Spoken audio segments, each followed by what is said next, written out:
Positive চিন্তা করার উপায় বলার আগে আজ যে বই থেকে পজিটিভ চিন্তা করার উপায় আপনাদের বলবো সেই বই ও তার লেখক সম্পর্কে একটু জানিয়ে রাখি। থিঙ্ক অ্যান্ড গ্রো রিচ বইটির নাম হয়তো শুনে থাকবেন, কেউ কেউ হয়তো পড়েছেনও।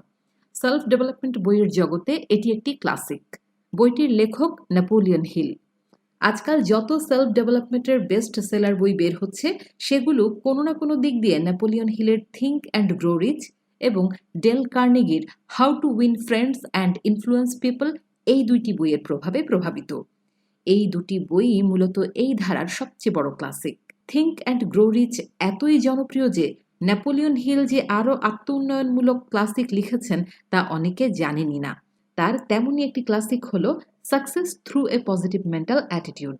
এই বইটিতে তিনি লিখেছেন পজিটিভ থিঙ্ক বা পজিটিভ চিন্তা কিভাবে একজন মানুষকে সাফল্যের দিকে নিয়ে যায় এবং সেই সাথে দেখিয়েছেন পজিটিভ চিন্তা করার উপায়। আজ আমরা success through a positive mental অ্যাটিটিউডের বুক রিভিউ থেকে জানব পজিটিভ চিন্তা করার উপায়। তবে তার আগে চলুন সংক্ষেপে জেনে নেওয়া যাক কেন পজিটিভ চিন্তা সাফল্য আনে। পজিটিভ চিন্তা কেন সাফল্য আনে? আপনি যদি কোনো কিছু অর্জন করতে চান তবে আপনাকে প্রথমে বিশ্বাস করতে হবে যে আপনি তা অর্জন করতে পারবেন। যদি এই মুহূর্তে তা অর্জন করার দক্ষতা বা অবস্থা নাও থাকে, তবুও যদি বিশ্বাস করেন তাহলে আপনার দ্বারা তা অর্জন করা সম্ভব। কারণ বিশ্বাস থেকে আসে চেষ্টা এবং চেষ্টা থেকে আসে অর্জন। আপনি যদি বিশ্বাস করেন যে আপনি পারবেন, বারবার ব্যর্থ হয়েও আপনি হাল ছাড়বেন না, ফলে ভুল ও ব্যর্থতা থেকে শিক্ষা নিতে নিতে একটা সময় আপনি সফল হবেন। কারণ এক পর্যায়ে ভুল করতে করতে আর সেই ভুল হবে না। শুধু বিশ্বাস হারানো যাবে না, সব সময় পজিটিভ থাকতে হবে যে আপনি পারবেন। হাল না ছেড়ে চেষ্টা করে যেতে হবে। অন্যদিকে আপনি যদি বিশ্বাস হারিয়ে ফেলেন, অন্য কথায় নেগেটিভ চিন্তা করতে শুরু করেন, তবে আপনি চেষ্টা করাও ছেড়ে দেবেন। এর ফলে আপনি চূড়ান্তভাবে ব্যর্থ হবেন। নেপোলিয়ন হিল লিখেছেন, সাফল্যের জন্য যদি মানুষের একটি মাত্র চারিত্রিক বৈশিষ্ট্যকে ক্রেডিট দিতে হয় তা হবে পজিটিভ চিন্তা করার ক্ষমতা। হেনরি ফোর্ডের কথাই ধরা যাক। তার ইঞ্জিনিয়াররা বলেছিলেন যে গাড়ির জন্য যে অত্যাধুনিক V8 ইঞ্জিন তিনি তৈরি করতে যাচ্ছেন তা করা সম্ভব নয়, এটা কেউ পারবে না। কিন্তু ফোর্ড বিশ্বাস করতেন যে আইডিয়া যখন এসেছে সেটা বাস্তবায়ন করা অসম্ভব হতে পারে না, এবং শেষ পর্যন্ত ঠিকই ফোর্ড সেই ইঞ্জিন তৈরি করে দেখিয়েছিলেন, যা আধুনিক মোটর গাড়িকে এক নতুন ক্ষমতা দিয়েছিল। লেখকের ভাষায়, যাদের মাঝে PMA পজিটিভ মেন্টাল অ্যাটিটিউড আছে তারা ব্যর্থতাকে ভয় পায় না। যতবারই ব্যর্থ হোক তারা সফল হওয়ার আগ পর্যন্ত চেষ্টা চালিয়ে যায়, কারণ তারা বিশ্বাস করে তারা যা করতে যাচ্ছে তা অবশ্যই সম্ভব। তারা সব সময় শিখতে থাকে, প্রতিটি ভুল থেকে নিজেদের আরও শক্তিশালী করে আবার চেষ্টা করে, যার ফলে শেষ পর্যন্ত তারা সফল হয়েই ছাড়ে। পজিটিভ চিন্তা করা মানুষরা সাময়িক ব্যর্থতাকে চ্যালেঞ্জ হিসেবে দেখে। সাধারণ মানুষ যখন ব্যর্থতাকে শেষ হিসেবে দেখে, পজিটিভ চিন্তা করা মানুষরা প্রতিটি ব্যর্থতা ও কঠিন পরিস্থিতিকে অন্যভাবে দেখেন। যে কোনো কঠিন পরিস্থিতিতে পড়লে তারা হতাশ হওয়ার বদলে চ্যালেঞ্জ অনুভব করে এবং নিজেকে আরও একটু দক্ষ ও শক্তিশালী করার সুযোগ হিসেবে দেখেন। ব্যর্থতা বা কঠিন সময় তারা হাল ছেড়ে দেওয়ার বদলে তারা চেষ্টার পরিমাণ বাড়িয়ে দেন, নিজের দুর্বলতা খুঁজে বের করে সেগুলোকে কাটানোর চেষ্টা করেন। অন্যরা যেখানে কোনো আশা দেখতে না পেয়ে পিছিয়ে যায়, পজিটিভ চিন্তা করা মানুষরা এগিয়ে গিয়ে অন্যদের আশা করার সাহস যোগান। এই কারণেই অন্যরা এদের নেতা হিসেবে মেনে নেয় এবং সাফল্যের বেশিরভাগ ক্রেডিট এদের ভাগেই পড়ে। পজিটিভ চিন্তা ও সাবধানতা। অনেকেই ভাবে শুধু পজিটিভ চিন্তা করলেই বোধহয় সাফল্য আসে। ব্যাপারটা আসলে সেরকম নয়। পজিটিভ চিন্তা করার সাথে সাথে আপনাকে সেই অনুযায়ী পরিকল্পনা ও পরিশ্রম করতে হবে। না হলে পজিটিভ চিন্তা আকাশ কুসুম কল্পনা ছাড়া আর কিছুই নয়। ধরুন আপনি ব্যবসা করে কোটিপতি হতে চান, সারাদিন সেই বিষয়ে চিন্তা করেন, কিন্তু আপনি যদি শুধু চিন্তাই করতে থাকেন এবং সেই অনুযায়ী কাজ না করেন, তাহলে চিন্তা চিন্তার জায়গায় থেকে যাবে।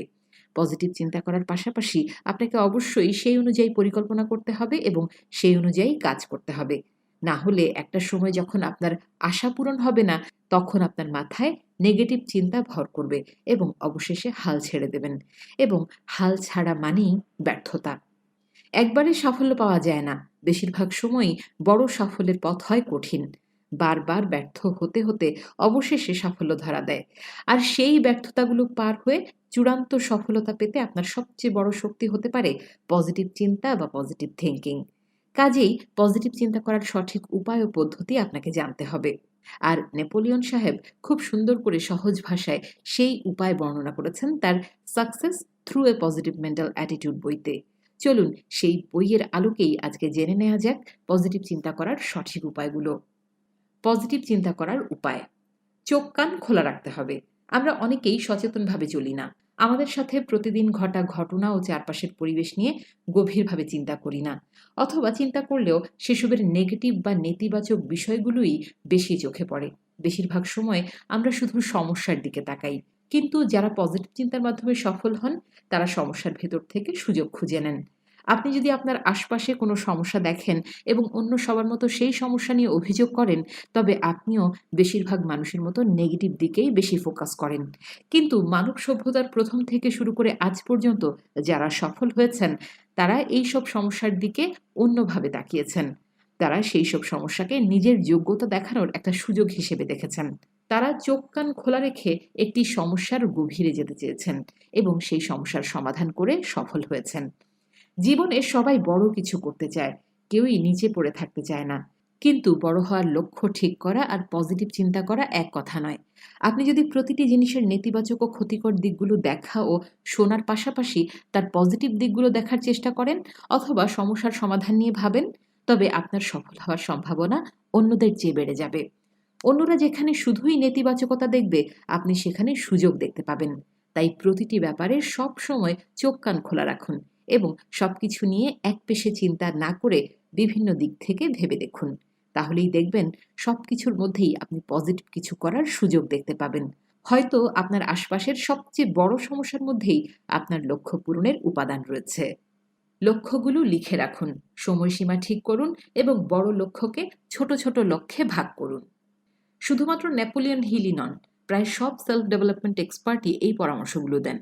লক্ষ্য লিখে রাখার ফলে আপনার সামনে লক্ষ্যের একটা পরিষ্কার ছবি থাকবে। বিজ্ঞানের ভাষায় লেখালেখিকে সাইকোনিউরো মোটর অ্যাক্টিভিটি বলা হয়। সোজা কথায়, লিখতে গেলে আপনাকে অবশ্যই গভীরভাবে চিন্তা করতে হবে ও মনোযোগ দিতে হবে। এতে লক্ষ্যের বিষয়ে অনেক খুঁটিনাটি জিনিস মাথায় আসে, যা সাধারণভাবে আসে না। মূল লক্ষ্যটি বিস্তারিতভাবে লিখে রাখার পরে আপনাকে সেই লক্ষ্যটিকে ছোট ছোট লক্ষ্যে ভাগ করতে হবে এবং প্রতিটি ছোট লক্ষ্য কবে শেষ করবেন তার জন্য একটি সময়সীমা বেঁধে দিতে হবে। এগুলো লিখিত পরিকল্পনা আকারে সাজাতে হবে। অনেক সময় আমরা খুব বড় লক্ষ্য ঠিক করার কিছুদিন পর নিজের ঠিক করা লক্ষ্য দেখেই ভয় পেয়ে যাই। প্রথমে ঠিক করার সময় উত্তেজনা কাজ করে বলে আমরা অতটা ভড়কাই না, কিন্তু কিছু সময় পরে বড় লক্ষ্যটি আমাদের ভয় দেখাতে শুরু করে। এর ফলে একটা সময় গিয়ে আমাদের মনে হয় এত বড় লক্ষ্য আমাদের পক্ষে পূরণ করা সম্ভব নয়। এই নেগেটিভ চিন্তা থেকে মুক্তি দিতে পারে লক্ষ্যকে ছোট ছোট ভাগ করার পদ্ধতি। মনে করুন আপনার লক্ষ্য হলো সিঁড়ি বেয়ে 10 তলায় উঠবেন। এখন একবারে 10 তলায় তাকালে একটু ভয় লাগবেই। কিন্তু আপনি যদি 10 তলায় ওঠার চিন্তা পরে করে আগে 1 তলায় কিভাবে উঠবেন সেই পরিকল্পনা করে একটি একটি করে সিঁড়ি বাইতে থাকেন, তখন আর ব্যাপারটা অতটা কঠিন মনে হবে না। 10 বছর পর 10 কোটি টাকার মালিক হবেন। এটা সারাদিন চিন্তা করার বদলে এটাকে এক জায়গায় লিখে রাখুন। তারপর সেই লক্ষ্য পূরণের জন্য প্রতিদিন কী করবেন তার পরিকল্পনা করুন। সপ্তাহের ও মাসের লক্ষ্য ঠিক রেখে সেই লক্ষ্য পূরণের জন্য প্রতিদিন কাজ করুন। তাহলেই দেখবেন অনেক বেশি পজিটিভ থাকতে পারছেন। একটু একটু করে ছোট লক্ষ্যগুলো পূরণ করতে থাকলে আপনি সব সময় অনুপ্রাণিত থাকতে পারবেন। একটা সময় বড় লক্ষ্য নিয়েও কোনো নেতিবাচক চিন্তা মাথায় আসবে না। অবচেতন মনকে পজিটিভ চিন্তার মধ্যে নিয়ে আসুন। আমাদের বেশিরভাগ চিন্তাভাবনা ও কাজ আসলে নিয়ন্ত্রিত হয় আমাদের অবচেতন মন বা সাবকনশিয়াস মাইন্ডের মাধ্যমে। এই অবচেতন মনে যদি পজিটিভ চিন্তাকে গেঁথে দেয়া না যায়, তবে চেতন মনেও এর প্রভাব পড়ে। আপনি সচেতনভাবে পজিটিভ চিন্তা করতে গেলে ঝামেলায় পড়বেন। লেখক বলেন, আমরা নিয়মিত চর্চার মাধ্যমে অবচেতন মনকে পজিটিভ মনোভাব ধারণ করায় অভ্যস্ত করে তুলতে পারি। বইয়ে লেখক খুব সহজ একটি পদ্ধতির কথা বলেছেন। পদ্ধতিটির নাম অটো সাজেশন। মনোবিজ্ঞানীদের মতে একটি মিথ্যা কথাও যদি একজন মানুষ বারবার শুনতে বা বলতে থাকে, তবে সে একসময় নিজেই সেই কথা বিশ্বাস করতে শুরু করে। আপনি যদি একটি নির্দিষ্ট পজিটিভ কথা, যেমন আমি একজন সুখী মানুষ, আমি জীবনে সফল হব, সকালে উঠে এবং রাতে ঘুমাতে যাওয়ার সময় বেশ কয়েকবার বলেন, তবে মাসখানেকের মধ্যেই সেটা আপনার অবচেতনে একটি ভালো প্রভাব ফেলতে শুরু করবে। ইদানিং প্রায় সবার কাছেই স্মার্টফোন আছে। সেই সাথে হেডফোনও সহজলভ্য। আপনি দিনের যখনই সময় পাবেন তখনই যদি আপনার পছন্দের কোনো পজিটিভ মোটিভেশনাল স্পিচ শোনেন, তাহলেও দেখবেন একটা সময় সেই ভালো কথাগুলো আপনার চিন্তাকে প্রভাবিত করছে। আপনি এমনিতেই সব ব্যাপারে পজিটিভ চিন্তা করতে শুরু করবেন। খারাপ অভ্যাস বদলান, ভালো অভ্যাস রপ্ত করুন।